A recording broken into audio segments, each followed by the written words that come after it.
Hi, this is Mark from Anchorage, Alaska. Hey, I'm Sarah from Reno, Nevada. Hey, this is Tyler from Los Angeles. The Sound of Young America is produced independently and supported by listeners like you and me. You should support the show just like I did. Just visit MaximumFun.org/donate. I'm Jesse Thorne, live on tape from my house in Los Angeles. It's the Sound of Young America from MaximumFun.org and PRI, Public Radio International.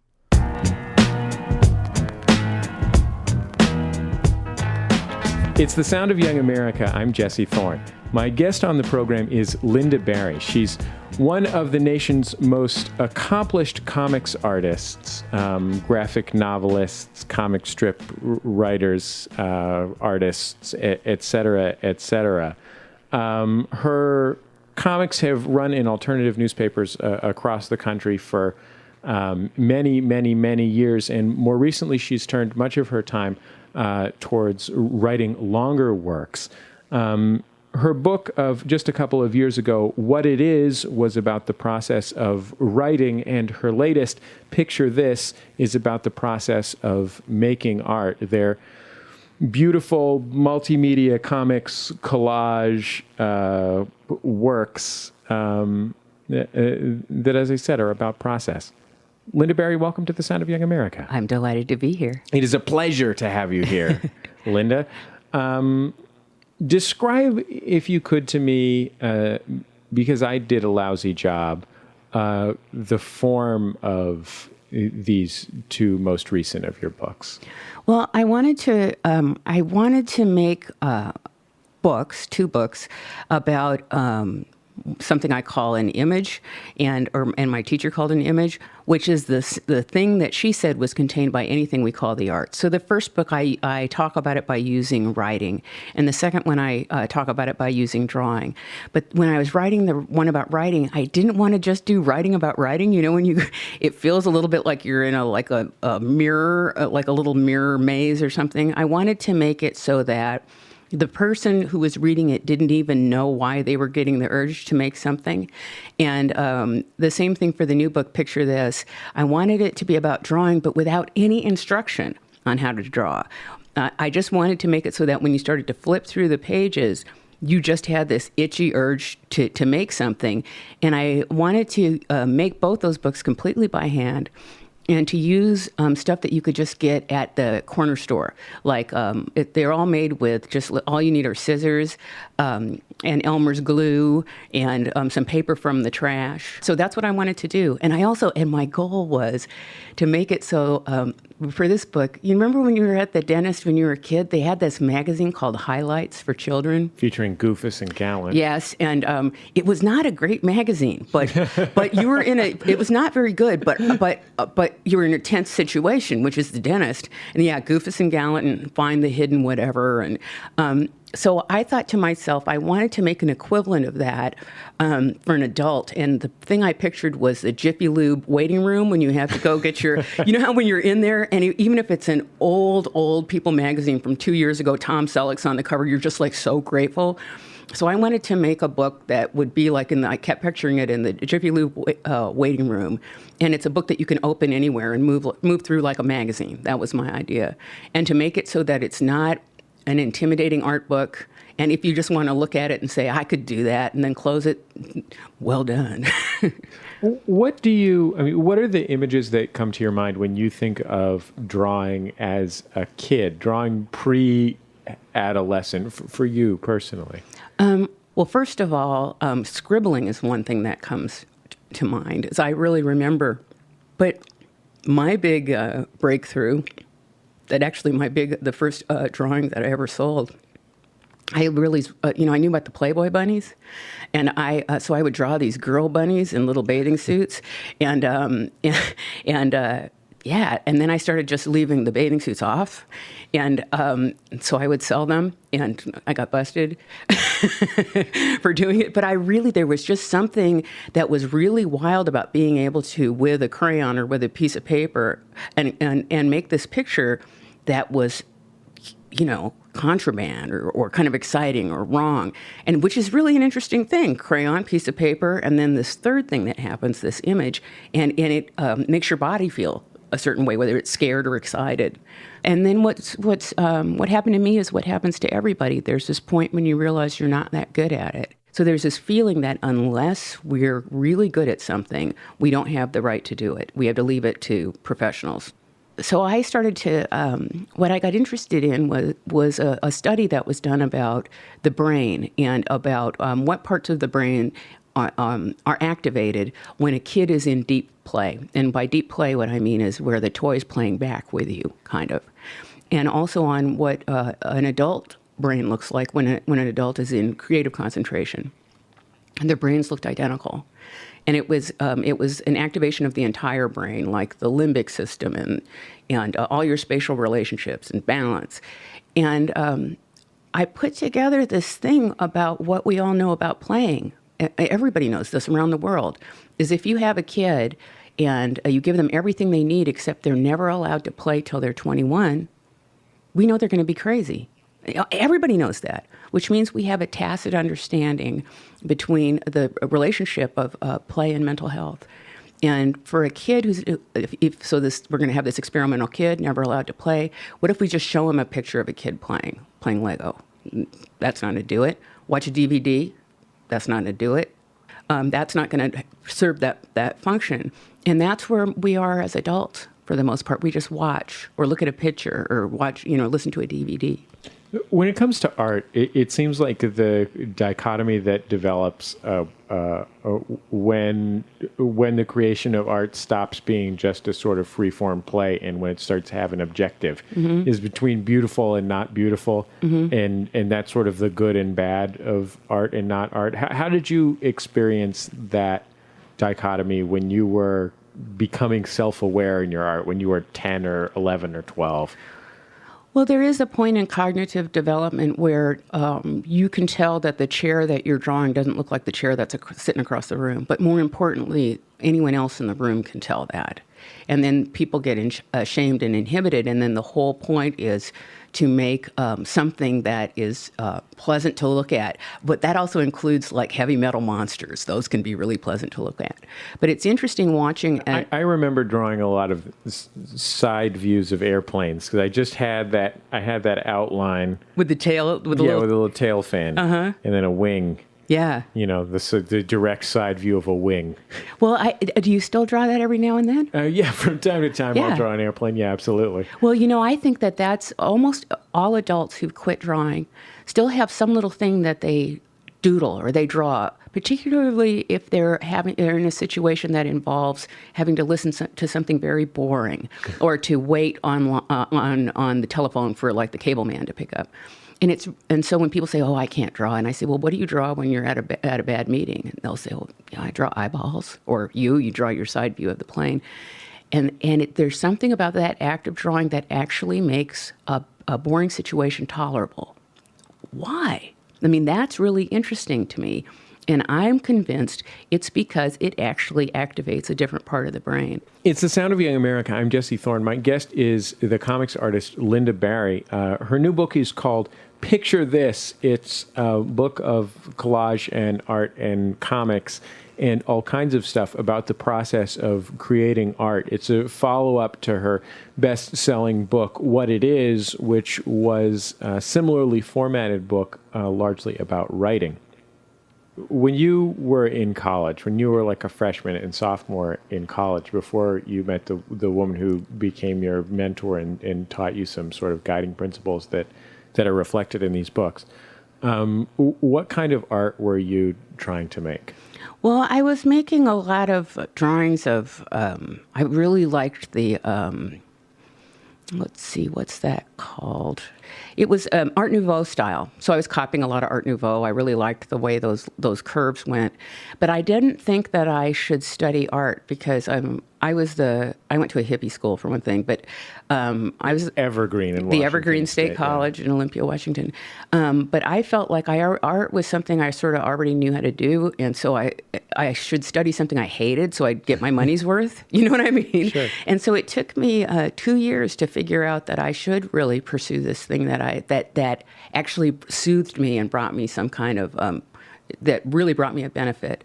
But the first year I studied the history of science, which I loved, and then the second year I studied the history of the Middle Ages and the Renaissance. I liked history. What did you learn when you started studying art in college and met your mentor? And how did what you learned change your life and your way of doing your work? Well, for one thing, it was a very unusual, it was an images class. So there were sculptors, painters, and photographers in the class, and people who drew. And there were only 20 of us. And my teacher, Marilyn Frasca, her idea was that there is no difference between looking at a picture, making a picture, writing a story, that it's all about the state of mind, the serial state of mind. Though I wish she had told me that earlier on, then I would have had a bigger clue. But so in order to be in her class, we had to do 10 finished paintings a week. We had to write 5 pages a day. We had to memorize poems. And we had to learn how to look at pictures. Like, for instance, the critiques in her class, it would be somebody would put up their work, and then no one was allowed to say anything. We just had to learn how to be able to look at something for, it started out 15 minutes and then got longer until it was an hour. And that will get that frame of mind that I was talking about, that thing where you go from looking at something and thinking you know what it is, to being very bored, to finally the picture kind of looking back at you, where it's reciprocal. Now, all of these things that you're describing right now, I genuinely feel scared. Just hearing you describe them scares me. Because it's like more than I can handle. You mean just sitting and looking at something? Yeah, absolutely. Well, or making almost anything. Yeah, but see, that's the trick is, the kind of making I'm talking about is tracing your hand and making it a turkey. You know what I mean? See, look, you're happy, but even just thinking about that, right? Yeah, sure. Yeah, which is, well, what happened when Turkey's a great animal. Turkey's a great animal. They're really stupid and fat. And you can draw them pretty easy with your hand. You can put a beak on them, give them a little cigarette, which always, that will spice up any drawing. But the thing to remember is just... Art tips with Lynda Barry. But just you imagining it, and I saw how you looked and you smiled. Something happened in your body right then that people are out on the street trying to buy illegal drugs to make that thing happen. So if you think about, when I talk about this having a biological function, I don't mean it as a metaphor. I mean direct. So if you make something thinking about that, that's the thing you're looking for, that sensation that you had when you thought of tracing your hand to make a turkey. That's what we're after. The drawing of the turkey doesn't matter. It's not that it doesn't matter. I hate that. Like art. It's not that. It's more like getting this feeling of what an image feels like. And Marilyn's idea was, once you understood that, what it feels like the serial trance, the form you give it is up to you. And I was convinced by that. By the end of, I studied with her for 2 years, that I could do anything, whether it was writing a novel or making a painting or doing a comic strip or doing a play. And it turns out that's what I do feel like I can do anything. So let me ask you this question. I myself am the kind of person that's really great at figuring out all the flaws in a plan. And to my credit... You mean before it even happens? Sure, of course. I mean, to my credit, I'm also pretty good at addressing them when I figure them out. But what I wonder is, what is the process that you use to take this, play space and use it to generate something that you do care about after you've done it? A picture of a turkey that you want to keep and not throw away.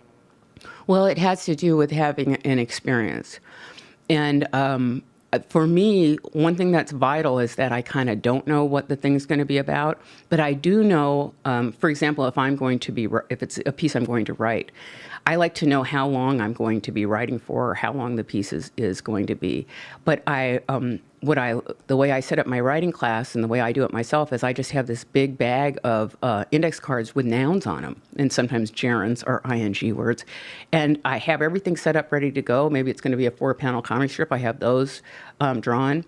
And then I have to swear that whatever word I pull out, that's the word the strip's going to be about. And the same thing for drawing. A lot of times if I'm going to sit down and draw and it's like, okay, I think I want to draw Marlis running down the road. But before I do that, the thing I always do is I do the alphabet with my brush, very slowly. I do the alphabet because there's something about being in motion that once the brush itself or moving your hands around, that will get you in that part of the brain activated and ready to draw. I don't think a computer does it the same way, because a computer, you can't forget the fact that you have a delete button. And I always say if I had that on my life, I'd only have like 27 minutes maybe that I'd keep, So there's something about the hand, writing by hand or drawing by hand, the hand in motion. And there's lots of interesting science behind that too. There's something about just hand movement. I mean, even while I'm talking to you right now, I know we're on the radio, but I can't talk without moving my hands a lot. And they've done studies about that where they make people hold their hands still and they have a harder time expressing themselves. So I think there's something about the motion of the hand and our beautiful opposable thumbs that is really connected to whatever this art world is, whatever the image world is. And so all I have to do is just get my hands in motion. And that's how, and have a shorter amount of time to work than I think I need. So one of the things that I often end up talking to comics artists about is the seclusion of being that is almost inherent in being a comics artist. I mean, I remember talking to Dan Klaus about the fact that he just talks to his dog like his dog was a person, because he just doesn't have anyone else to talk to up in his attic where he does his work. Mm-hmm. You seem to have ensured that for yourself by moving to a farm in Wisconsin. Yeah. How do you seem like a reasonably social person. How do you like the experience of being isolated, and how does it relate to you doing your work? Well, I never really feel that alone. I don't feel isolated because I think that would have to involve some kind of loneliness feeling, or something, or feeling of being alone. When my characters are really alive to me, and actually, one night after I'd been out with pals at a bar, I was laying in bed, and all of a sudden I realized I was never going to meet Marlis and Arna. And I started crying. I thought it was so sad. And the next morning I realized it wasn't that sad. I was just sort of drunk. But no, I never feel like I'm alone out there. And a part of it is that image world. If I was going to be alone for, I don't know, a month straight, not even seeing somebody else, that wouldn't be a problem for me. Except for I'd miss my husband very much, and my dogs. But Lynda, thank you so much for taking all this time to be on The Sound of Young America. I'm delighted to be here, and I hope you will take the time to trace your hand. Yes, I'm talking to you, to trace your hand and draw a turkey and put a little hat on it, and then give it a cigarette, and then have it saying something to someone that you hate. See? You feel better, right? Okay, how about this? I will do this, and I'll also scan it into the internet. I'll post it on our forum in the discussion thread about this show when it comes out. Except that the only thing is I'm going to leave out the thing that I would say to someone I hate, because I don't want to put that in public. It can be someone in history. Someone who's gone. Or just whatever you want. But I just like when I said someone you hate, I love how you just lit right up. I think hatred's been given a bad name, frankly. Well, thanks again. Lynda Barry is the author of Picture This, a book all about the process of creating art and how you can create art in myriad forms. Both you can create art in myriad forms, and the book takes myriad forms. It's the follow-up to another wonderful book called What It Is, about writing. That's our time for another Sound of Young America program. I've been your host, Jesse Thorne, America's radio sweetheart. The show is produced by Speaking Into Microphones. Our music is provided by Dan Wally. The show is edited by Nick White. Julia Smith is our producer. Our development director is Teresa Thorne. And our intern, I guess probably as this airs, departing, is Leo Portugal. Bye, Leo. Thank you. You can find us online at MaximumFun.org, where you can download all of our programs for free. And our newest show, Judge John Hodgman, in which author and minor television personality John Hodgman settles the petty personal disputes of people across this great nation. It's all at MaximumFun.org. If If you have thoughts about the show, you can always email me, jesse@MaximumFun.org, or post them in our forums at forum.MaximumFun.org. We'll see you next time right here on The Sound of Young America. The Sound of Young America is supported in part by Ask Metafilter. Thousands of life's little questions answered.